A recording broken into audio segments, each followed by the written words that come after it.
পশ্চিমবঙ্গের মতো রোজ দিন ধর্ষণ কাণ্ড, রোজ দিন খুনোখুনি অন্য কোন রাজ্যে হচ্ছে না। আগে যেটা বিহার ইউপিতে বলা হতো সেটা এখন পশ্চিমবঙ্গে হচ্ছে।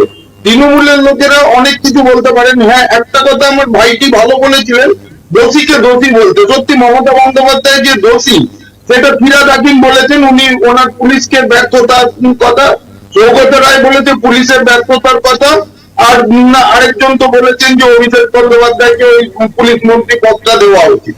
তো মমতা বন্দ্যোপাধ্যায়কে ওনারা দোষী চিহ্নিত করেছেন তৃণমূল কংগ্রেস, এটার জন্য তৃণমূল কংগ্রেসের নিশ্চয় সাধুবাদ পাওয়া উচিত, দলের সর্বোচ্চ ব্যক্তিটাকেই যদি দোষী চিহ্নিত করেন।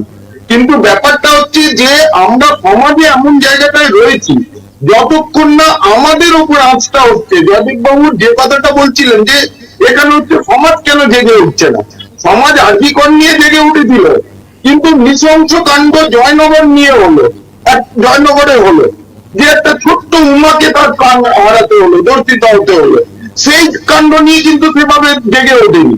আমরা একটা সেলিব্রিটি চাই, আর্জিকর কাণ্ড নিয়ে কিছু সেলিব্রিটিরা তাদের প্রচার করেছেন, কারুর সিনেমা রিলিজের বাধ্যবাধকতা ছিল, কারুর অন্য কিছু।